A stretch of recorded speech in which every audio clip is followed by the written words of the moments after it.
Қайырлы кеш, интернетте дамыды, енді міне жасанды интеллектте дамып келе жатыр. Осыған орай алаяқтың да саны артып келеді. Қазір бізде алаяқтардан сан соғып қалғандар, алданып қалғандардың саны да соған орай көбейіп жатыр. Бүгін студияма Қарағанды облысы полиция департаменті киберқылмысқа қарсы іс-қимыл басқармасының аса маңызды істер жөніндегі аға жедел уәкілі Дінмұхамед Зияда. Қош келдіңіз. Сізге деген алғашқы сұрақ, кибер қылмыскерлер технологияны тез меңгереді. Осы орайда киберполиция неге көбіне артта қалып жатады? Енді бұл жерде артта қалып жатады деп айту, әрине ол қатты айтылған сөз. Себебі бүгінгі күні осы киберқылмысқа қарсы іс-қимыл департаменті басқармасы ашылғалы біз бұл бағытта терең жұмыс істеп жатырмыз. Қазір олардың барлық айла тәсілдерімен қатар жүріп, тіпті кей жерлерде олардың алдынан өтіп ұстап жатырмыз. Мысалға, осыдан бірер уақыт бұрын осы наурыз айының соңында көршілес мемлекетте 3 колл-центр алаяқтарын анықталып, олардың жұмысы тоқтатылып, ондағы күдікті азаматтар қамауға алынды. Сол бойынша жұмыстар жүргізіліп жатыр. Енді бірақ көбісі тұрғындарымыз, азаматтарымыз ойлайды, интернет алаяқтар олар тек қана жаңағы IT мамандары, жаңағы айтады ғой, әртүрлі программалар жетік меңгерген азаматтар деп. Жоқ, олар қарапайым қылмыскерлер, бірақ олардың жаңағы өздері ішінара бөлінеді. Біреу жаңағы жасанды интеллектті пайдаланып дайындап береді, екіншісі тек қана сөйлесумен айналысады, үшіншісі жаңағы олар енді ұйымдасқан топ деп айтқан дұрыс болады. Енді жасанды интеллектті бізде пайдаланып жүрміз жұмыста, оның да пайдасы тиіп жатыр. Сондықтан да біз ол жаңағы қылмыскерлерден артық болмасақ, жаңағы олардың айлаларынан артық болып келеміз қазір. Киберполиция азаматтардың ұрланған қаражатын жиі қайтара алмай жатады. Не себепті қайтара алмай жатасыздар?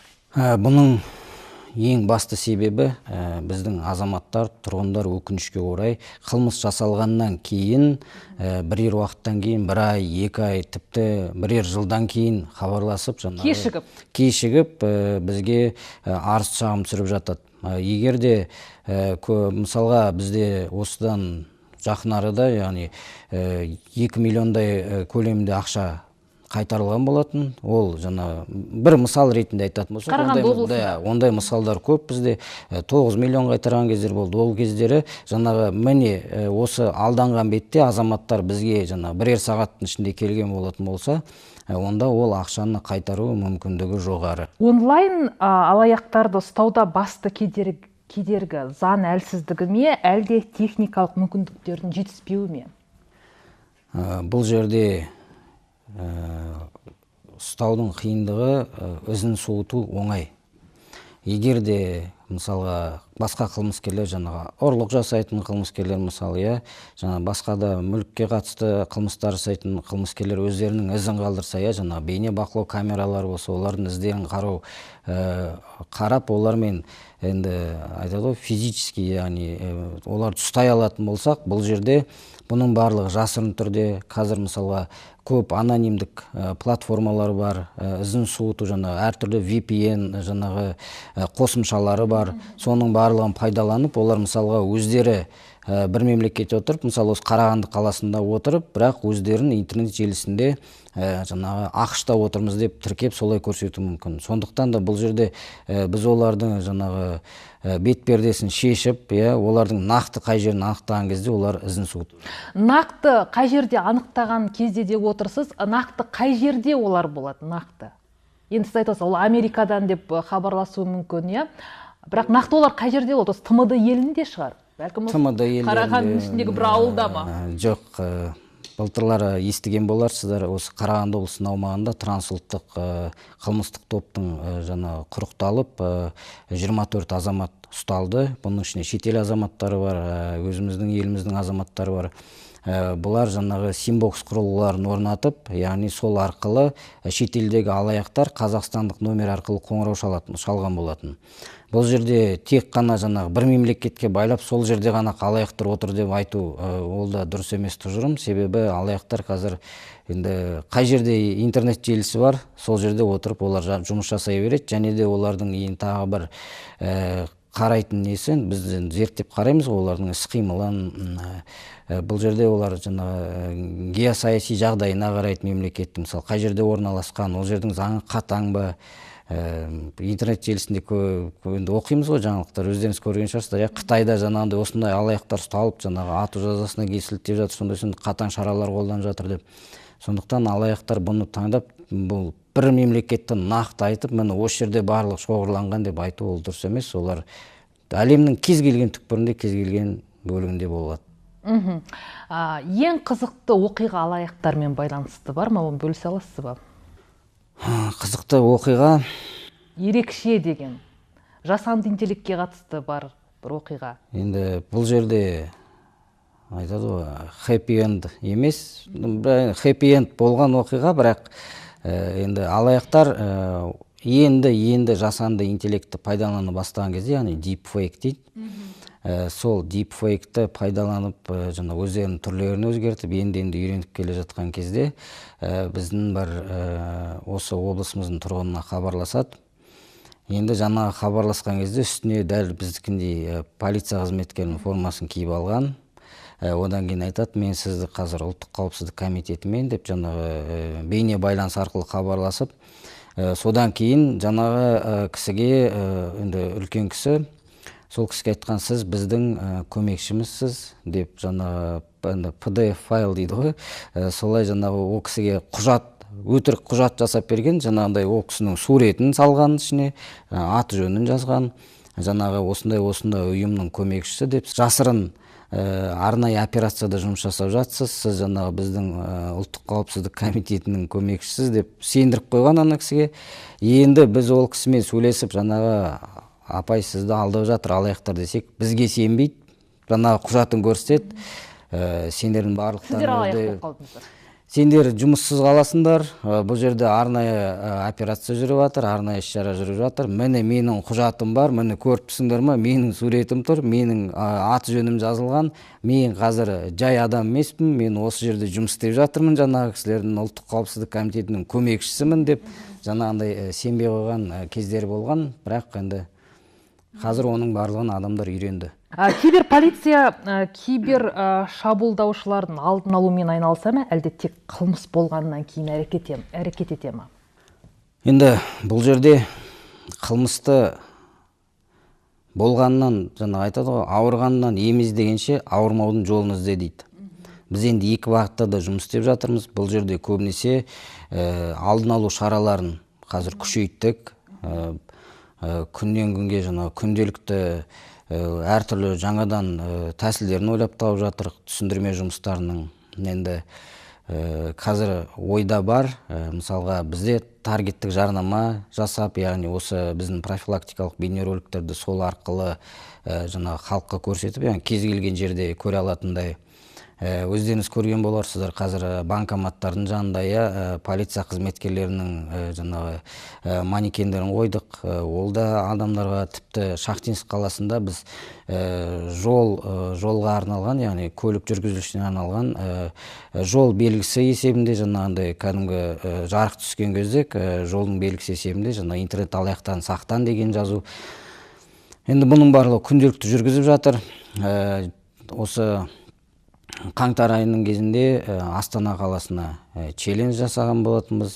Яғни бұл жерде де автобустың сыртын безендіріп, көршілес облыстарға осындай интернет алаяқтығына қарсы челленджді, яғни жол бойы барлық азаматтарға түсіндірме жұмыстарын жүргізіп, бәйтеректе көрші әріптестермен кездесіп, адамдардың назарын аудару ғой.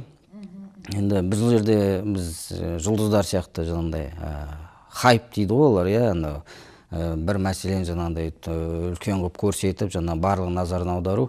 Енді біз ондай хайп жасай алмаймыз, бірақ енді жұмысымызға байланысты. Бірақ сонда да осындай халықтың назарын аударуға тырысып жатыр. Түсінікті. Азаматтардың жеке деректерінің таралуына қатысты киберполиция нақты қандай жұмыстар жасап жатыр? Қаншалықты тиімді жұмыстар жасалып жатыр? Жасалып жатыр ма? Жұмыстар жасалып жатыр. Жаңағында айтқандай түсіндірме жұмыстары. Бұл жерде айта кететін мәселе, қазір. Жеке мәлімет. Жеке мәлімет қорғануы. Мысалға, сіздің үйіңізде ноутбук бар ма? Пайдаланасыз ғой. Сіз ноутбугыңызда антивирус қойылған ба? Мысалға. Қойылған. Сіз ай сайын ол жерде жаңағы ай сайын жаңартып отырмайсыз. Жаңартып отырасыз, жаңартпайсыз, дұрыс па? Ұялы телефоныңызда, мысалға, кішкентай балаларымыз сұраған кезде бересіз ба? Мама, телефон бере тұршы деп, мысалға, или там әпке деп, мен мысалға біз келген кезде балаларымыз телефон сұрайды, біз береміз, ол кісілер жаңағы балаларымыз YouTube көреді, басқа да әлеуметтік желілерді мультиктер көріп отқан кезде әртүрлі жарнама шығады. Сол кезде олар жаңағы қосымшалар орнатып әртүрлі телефонды қарасаңыз, телефонда қаншама ойын тұрады. Сол арқылы да алаяқтар біздің жаңағы ақпаратымызды, біздің ұялы телефондағы бар біз жайлы ақпаратты біліп, өздеріне көшіріп алады. Түрлі ойындар, сайттар. Енді сіз мысалға әлеуметтік желіде тіркелгенсіз ғой? Сіз тіркелген кезде мысалға жаңағы кілт сөз дейді ғой, пароль. Кілт сөз қойған кезде сіз ол жерде арнайы символдар, мысалға регистр дейді, бас әріппен, кіші әріппен жазған кілт сөз тұр ма сізде? Көбісі азаматтар ол жерге ұмытып қалмайтын, жаңағы өзім ұмытып қалмайын деп, туған жылын жазады. Туған жылын атын, мен сізге тіпті мысал ретінде келтіретін болсақ, біз осыдан бірер жыл бұрын тоже осы облысымыздың аумағында бір қылмыстық іс болды. Яғни Инстаграм желісі арқылы жаңағы жазады, айтады, менің балам әскерде еді, маған қарызға 10 мың бере тұршы, жаңағы 20 мың бере тұршы, қазір салып жіберем деп. Біз ол адамды ұстадық. Адамды ұстаған кезде жаңағы біз ойладық қой, енді ол кісінің арнайы бір даярлығы бар, қосымша пайдаланатын шығар деп.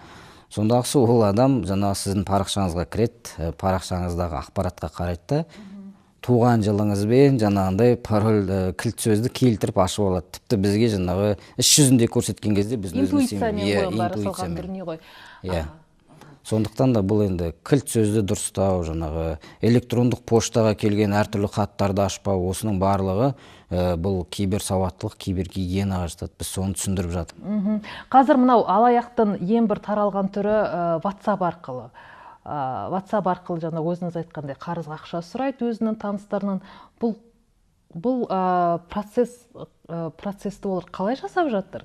Мысалы үшін менің атымнан, менің WhatsApp-ымнан олар сіздерден жаңағы танысымнан, Айнұрдан болсын, басқадан болсын қарыз сұрап жатады. Мен осы алаяқтың осы түрімен қалай күресіп жатсыздар? Қандай методика, тактикалар қолданасыздар? Бұл жерде біз мета компаниясымен, яғни жаңа Facebook, Instagram, солармен келісім жасау үстіндеміз, яғни келісім жасалған. Сол арқылы жаңағындай осындай WhatsApp аккаунттарды бұғаттап, ол жайлы ақпараттарды алу үшін қазір жұмыстар жүргізіп жатырмыз. Енді бұл қылмыс қалай жасалады? Сізге мысалға бір сілтемелер келген шығар, жаңа жылдың алдында болады, басқа да мейрамдардың алдында, спорт мастері болсын, жаңағы басқа біреулер 30 ойын жүргізіп жатыр деп. Енді ол нақты жаңағы ұйымның алаяқтары емес, олар солардың аттарын пайдаланып, жаңағындай танымал компаниялардың аттарын пайдаланып, осындай 30 ойын жүргізіп жатыр, өзіңіздің ЖСН-іңіз жазыңыз, 30 ойынына қатысасыз, жаңағындай Camry 70 көлігін ұтып дейді. Немесе сізге бір сілтеме келеді, айтады, мынау менің балам еді, қазір бір конкурсқа жаңағы қатысып жатыр, осыған балама дауыс берші дейді. Сіз кіресіз, кірген кезде айтады, дауыстарды айналдырмау үшін қазір SMS-код келеді WhatsApp-қа, соны теріңіз дейді. Сіз SMS-кодты жазған бетте алаяқтар сіздің WhatsApp-ыңызды өзіне қаратып алып, сіздің барлық жаңағы сізде жазылып тұрған адамдардың барлығына жаңағындай қарызға ақша сұрап жазып шығады. Ол бір қандай да бір бағдарламамен жасайтын шығар оның барлығын. Менің WhatsApp-ыма қалай кіреді олар? Қандай бағдарлама қолданады? Сіз өзіңіз басқа телефоннан отырып та кіре аласыз. Ол жерде арнайы білімнің қажет жоқ. Бұл жерде жаңағы связанный устройство деген арнайы веб-каммен де кіруге де болады. Солай олар басқа телефонға да қосыла алады. VPN, Darknet және криптовалюта қолданатын қылмыскерлерді анықтауда киберполицияның мүмкіндігі қаншалықты? Анықтап жатырмыз, жұмыс жүріп жатыр. Қазір криптовалюта дейді мысалға, бұл жерде жаңағы арнайы криптовалютаны сатқан енді әртүрлі криптобиржалар бар мысалға, бізде жаңағы сол биржалармен біз тығыз жұмыс жасап, тіпті осы жаңағы криптовалютамен кеткен ақшаны қайтарған да кездер болған, енді республикамыз бойынша. Бұл жерде айтатын мәселе, бұл криптовалютада, яғни әрбір жасалған жаңағындай перевод дейміз ғой, аударым. Бұл жерде аударымның барлығы анықтауға болады, анықтаумен айналысамыз, бірақ енді жаңағы криптобиржалардың басқа мемлекетте орналасқанына байланысты олардың енді жауаптары кішкене ұзақырақ келеді. Тағы бір қиындық тудыратын мәселе, бұнда біздің енді азаматтарымыз, олар жаңағы криптобиржада жұмыс істеумен арнайы білімі жоқ азаматтар ғой енді. Мысалы, менде ондай білім жоқ болса, мысалы сізде де ондай білім жоқ, бірақ біз айналысқымыз келеді, қызық, елдің бәрі ақша тауып жатыр деп, табыс тауып жатыр. Сондықтан біздің азаматтар кіріп, жаңағыдай өздері ол жерде қалай болатынын білмейді, сосын қорыққаннан жаңағы барлығын өшіріп тастайды, өзінің аккаунтын есінде сақтамайды, алаяқтар ашып береді, мысалға, сол арқылы мынаны былай істейсің деп түсіндіріп айтып отырады байланыста. Одан кейін алдап болғаннан кейін жаңағы жәбірленуші бізге келген кезде арыз жазып, қандай аккаунтпен кірдіңіз? Білмеймін. Жаңа кілт сөз есіңізде ме? Жоқ. Қай поштаға тіркедіңіз? Есімде жоқ, мысалға. Мен өшіріп тастадым қорыққаннан деп. Оны анықтау үшін біз жаңағы ол кісі азамат туралы ақпаратты жаңағы криптобиржаға жіберу керекпіз, одан жауап күту керекпіз деген сияқты сондай уақыт алады. Былай анықтау мүмкіндігі бар. Жақсы, бізде жай адамдардікі қорғалмаған, әзірге қорғалған деп айта алмаймыз, қорғалмаған ғой, демек біздің мәліметтеріміз жеке. Ал сіздердің киберполицияның жүйесі хакерлерден қаншалықты қорғалған? Бұзу деген бір бұзу фактісі болған жоқ па? Болған жоқ, және болмайды да, өйткені біздің жүйе күнделікті тексеріліп отырады. Біздің жүйеде жаңағындай сырт интернет желісіне тікелей байланыс жоқ. Мысалға, сіздердің ұйымда мысалға сіз күнделікті Wi-Fi желісімен мысалы пайдаланасыз, бізде ондай жоқ. Бізде және де арнайы мамандар бар, осының жаңа техникалық қауіпсіздігін күнделікті қамтамасыз етіп, күнделікті жаңарту жасап отырасыздар ғой. Біздер мысалы сіздер сияқты жаңағындай сырттан әкеп бір флешканы алып жаңағы салу деген ондай жоқ бізде. Біз оны мұқият қараймыз. Тиянақты, және ол үшін тіпті бізде жаза бар. Яғни егер де оны жаңағындай бір қызметкерлер арасындағы жаза. Қателік жасасаң, жаңағындай дұрыс жасамасаң, орындамасаң деген сияқты мәселелер бар. Киберполицияда халықаралық қылмыстармен күресуге ресурс жеткілікті ме? Жеткілікті. Тіпті қазір жұмыс жасап жатырмыз шетелдік әріптестермен. Шетелдік әріптестер қандай шетелдік әріптестер? Мысалға, ресейлік әріптестермен тығыз жұмыс жасап жатырмыз, украиналық әріптестермен тығыз жұмыс жасап жатырмыз. Олармен жаңағындай тіпті арнайы спецоперациялар өткізген кездеріміз де болды. Жаңағы теледидардан барлық жерден енді естіп жатасыздар ғой, Интерпол, мысалға, жаңағы мемлекет аралық полиция дейміз ғой өзін. Сол Интерполмен де тығыз байланыстамыз. Бұл жерде жаңағы енді бұрынғы жылдармен салыстырған кезде қазіргі жұмыс өте дұрыс бағытта және оңтайлы жүріп келе жатыр. Киберполиция цифрлық бақылау арқылы қауіпсіздікті күшейтеміз дейді. Бұл азаматтардың құқығын шектеуге айналып кетпей ме? Енді бұл жерде бұл сұрағыңыз әрине түсінікті, бұл көкейтесті сұрақ, мысалға. Бірақ сіз егов жүйесіне қосылғансыз ғой, мысалы, сіздің жеке ақпарат. Азамат онсыз болмайды, еговсыз ешқандай мәселені шешілмейді. Ол жерде сіздің жеке ақпаратыңыз барлығы бар, дұрыс па? Сіз жаңағы электрондық цифрлық қолтаңбаңыз бар, дұрыс па? Оның барлығы қорғалған, және оның барлығы күнделікті тексеріп отырады. Бізде азаматтарымыздың бір қате тұжырымдамасы жаңағы айтады, ой, соның қызметкерлері жаңағы менің ақпаратымды біреуге сатып жіберіпті, немесе мен сізге айтайын, осыншама уақытта жаңағы енді осы кибер қылмысқа қарсы қимыл бағытында жұмыс істеп келе жатқанда бірде-бір жаңағындай немесе банк қызметкері емес, ол біздің азаматтарымыздың өзіміздің жаңағы осы интернет желісіндегі сауатсыздығы, яғни өз-өзін қорғай алмауы, қорғауға арналған жаңағындай шараларды орындамауы. Мысалы, тұмаумен ауырсаңыз не істейсіз? Дәрі ішесіз, дұрыс па? Бетіңізге маска тағасыз, дұрыс па? Біреу ауырып жүрсе, жұғып қалмасын деп. Жаңағы бала ветрянкамен ауырып қалса не болады? Садикта группаны карантинге жабады, дұрыс па? Сол сияқты мысалға адамдар өздерін қорғамайды, олар жаңағындай антивирус қоймайды, ұялы телефонына әртүрлі қосымшалар қояды. Бұдан бөлек өзі жайлы ақпаратты бүкіл жерге жазады. Қазір интернетте мысалға әлеуметтік желіде көп тараған. 3 періштенің анасы, мына кісінің жан жары деп өзіміз жайлы бүкіл ақпаратты жазып қояды. Біз көлік алдық деп көлігінің жаңағы мемлекеттік тіркеу номерін жарқыратып шығарып қояды. Оны да интернет алаяқтар қарап отырып, оны арнайы базаға пайдаланады. Демек, өзіңіз туралы ақпарат көп болған сайын интернетте соншалықты алданасыз ғой. Соншалықты қауіпсіздігіңіз төмен деңгейде болады. Төмендей бастайды. Жасанды интеллектпен жасалатын жаңа буын киберқылмыстарға киберполиция дайын ба? Дайын. Неге бүйтіп айтып отыр десеңіз, өйткені бізде жаңағындай айтады ғой, біліктілікті арттыру курстарына барамыз.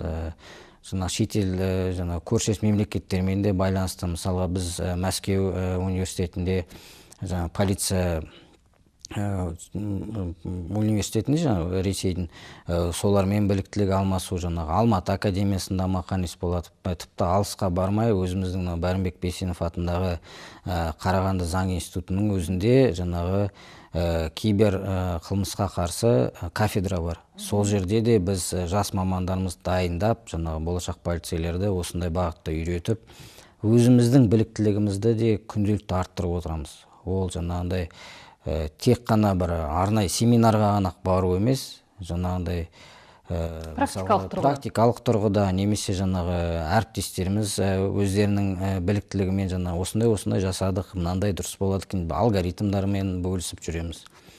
Яғни бұған дайынбыз. Және енді көбісі адамның қорқатыны жасанды интеллект қатты алдыға кетіп қалды деп, мысалы.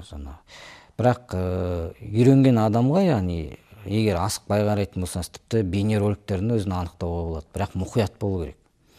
Мысалы, қазір бейнероликтердің өзі көп қой, әртүрлі, жасанды интеллектпен мысықты да билетіп қояды, итті де билетіп қояды, мысалы, түрлі. Соған сенетін адамдар да бар.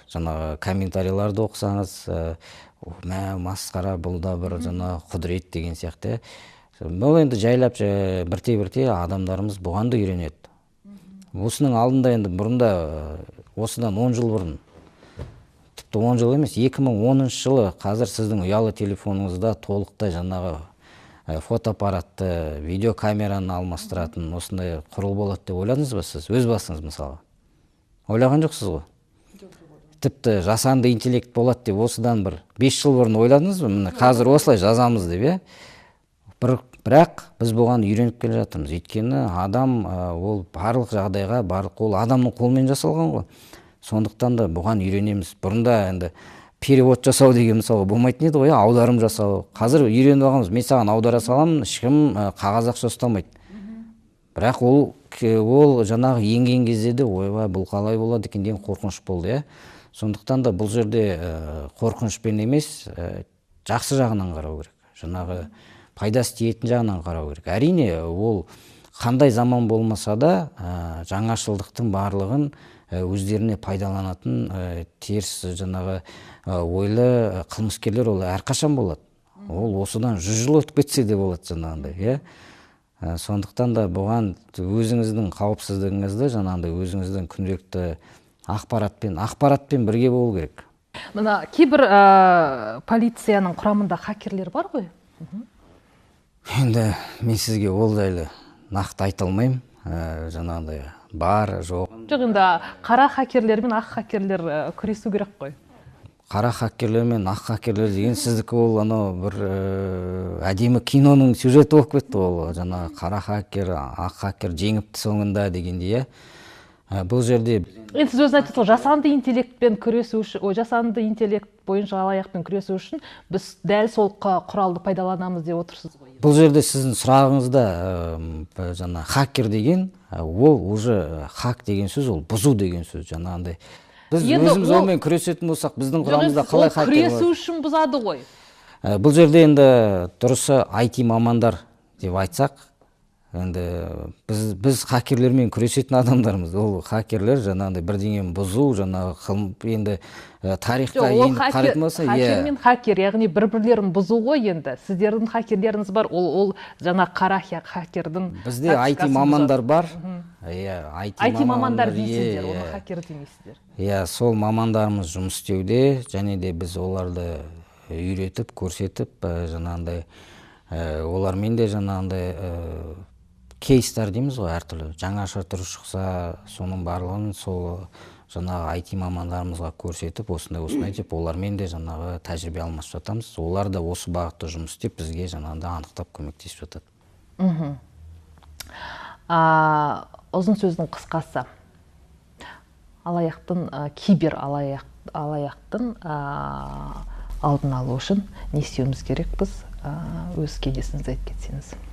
Кибер алаяқтықтың алдын алу үшін ең бірінші қорқынышқа салынбау керек.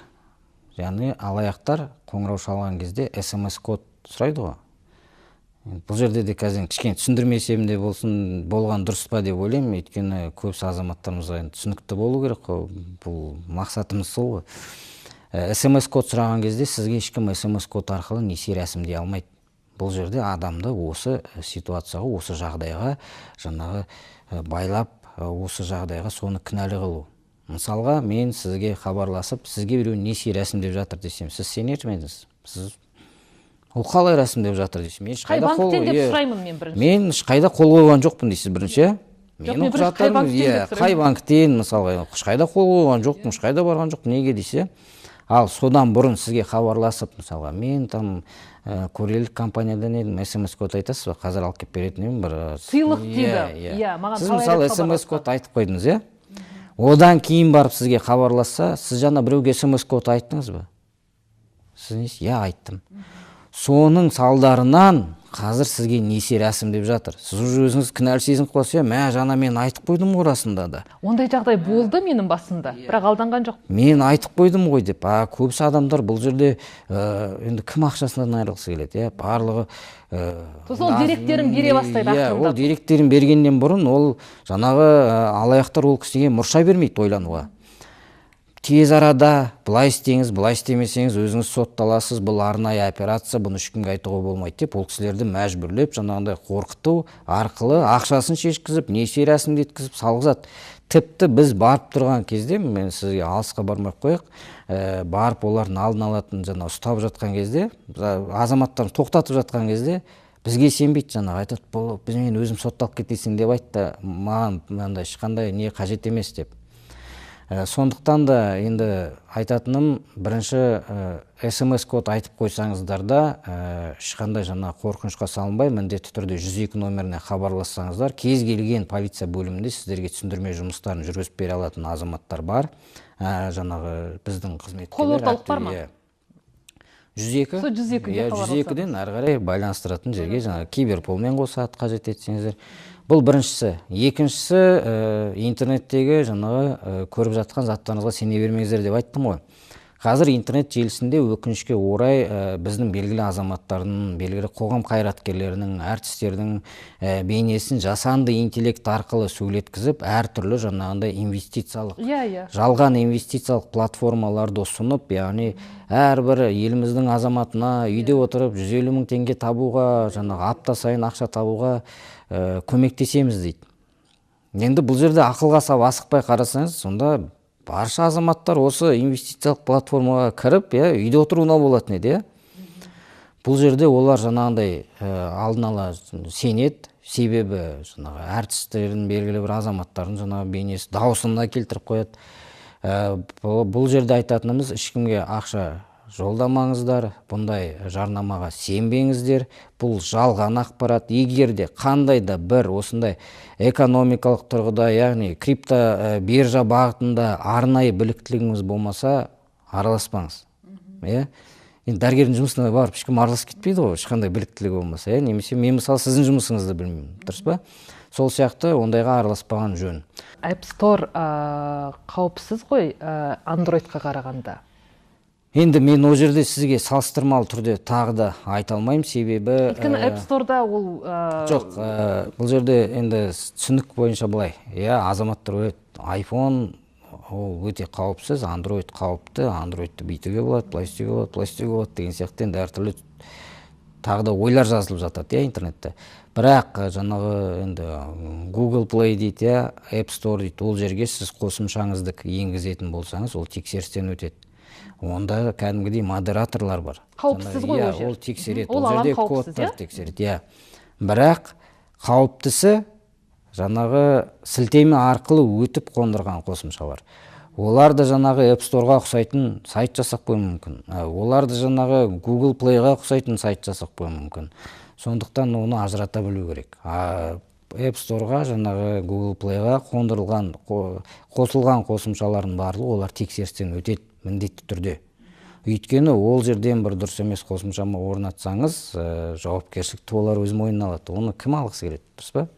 Сондықтан олар мұқият тексерістен өткізіп, әртүрлі жаңағы жас шектеуіне байланысты тіпті қосымшаларды өшіріп тастап жатады. Егер де мысалға тіпті біздің азаматтардың көбісі мысалы білмейді, сіздің өзіңіздің айфоныңызда тіпті тіл таңдайсыз, мысалы регион, Қазақстан деп таңдасаңыз, бізге сіздің App Store-да тек қана Қазақстанға арналған заңнамасына рұқсат етілген қосымшалар көрсетіледі. Сол сияқты жаңағындай Google Play-да да солай. Мысалға, бұл қосымша сіздің аумағыңызда орнатылуға тыйым салынған дейді, заңнамаға қарсы дейді. Бұның өзі жаңағы бұл тексерістен өтетінінің тағы бір белгісі. Киберполиция, кешіріңіз, киберполиция басқа да қандай органдармен бірлесіп жұмыс жасайды? Органдармен бәлкім мемлекеттік емес ұйымдармен бірге жұмыс жасайды? Біз біраз көптеген органдармен бірлесіп жұмыс жасаймыз. Мен сізге айтайын, мысалға бізде Қазақтелеком ұйымымен бірлескен, бізде де колл-центр жұмыс істейді. Қарағанды қаласының полиция басқармасында кәдімгі алаяқтардың қоңырауын ұстауға арналған жаңағындай бізде колл-центр бар. Ол жерде жаңағы біздің қызметкерлер отырады. Мысалға, сізге түсіп жатқан қоңырау сізге емес, жаңағы біздің колл-центрға түсіп, сол арқылы жаңағындай 800-ден 1000-ға дейін қоңырау күнделікті тоқтатылып отырады. Бұл жаңағы біз Қазақтелеком ұйымымен бірге жұмыс жасап жатырмыз. Мысалға, былтырғы жылдары мысалға колледждармен бірге, осындай университеттермен бірге жұмыстар жасап, түсіндірме жұмысы. Олар маман дайындайды ғой. Біз оларды үйретеміз, түсіндірме жұмыстарын. Олардың арасынан кім мықтыны таңдап аласыздар?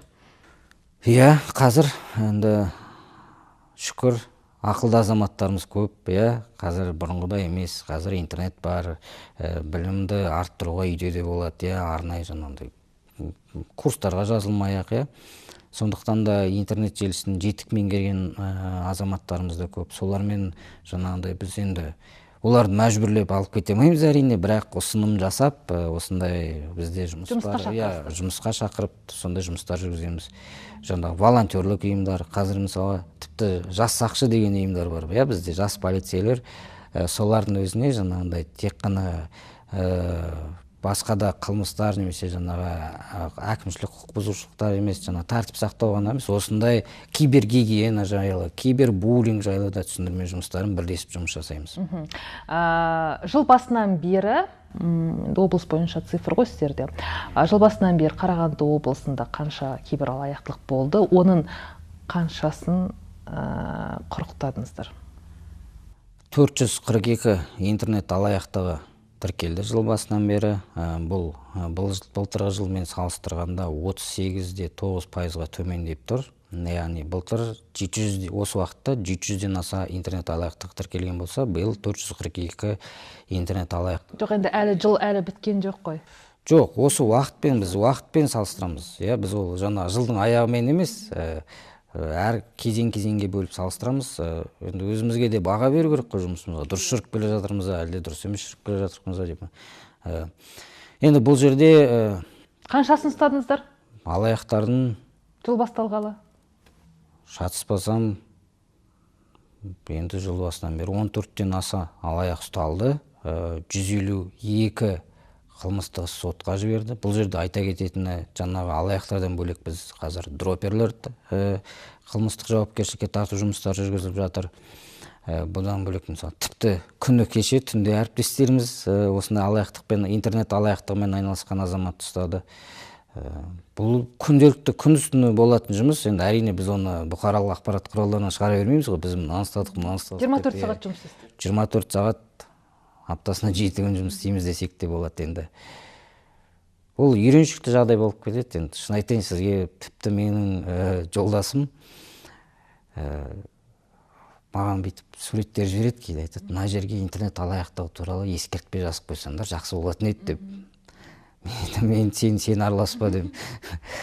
Енді сол бұл көбісі ойлайды, жаңағы бұл интернет алаяқтығымен жаңағы айналысатын азаматтар жұмыс уақыты бітеді, кетті. Жоқ.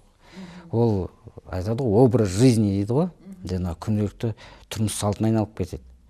Жүрген жерде ойланып жүресің, мынау қалай екен. Тіпті мен сізге айтайын, банкоматтың жанында жаңағындай бір үлкен әйел адамды көрсең, ер адамды, жаңағы тіпті жастарымызды көрсең, мысалы күдіктеніп тұрасың, мынау алаяқтарға ақша салып жатқан жоқ па деп. Сондықтан да енді бұл бағытта жұмыс тоқтаусыз жүреді. Күнделікті жаңағы профилактикалық жұмыс бар, жаңағы іздестіру шаралары бар қылмыскерлерді. Ол жаңағы тіркелген қылмыс, ол тек қана жаңағы тіркеліп қана қоймайды. Айтады ғой, сериалдар бар ғой әртүрлі, жаңағыдай тез барлығы жасау, бұл өкінішке орай олай емес. Ол жерде жаңағы аналитика керек, ойлау керек, мониторинг жасайсыз. Мониторинг. Тіпті қылмыскерлерден бұрын айлакер, жаңағы оны алдап түсіретіндей ойлап табу керексің. Өзіңіз де айлакер болуыңыз керексіз ғой, қу болу. Ол қу болса, содан өткен қу болуыңыз керексіз. Енді онсыз болмайды. Өйткені оның айласын білу үшін, оның айласынан асып түсу үшін сен оның айласын білу керексің алдын ала. Дінмұхамед мырза, келгеніңізге көп рахмет. Сіздерге рахмет. Алаяқтардан сақ болайық. Сау болыңыздар.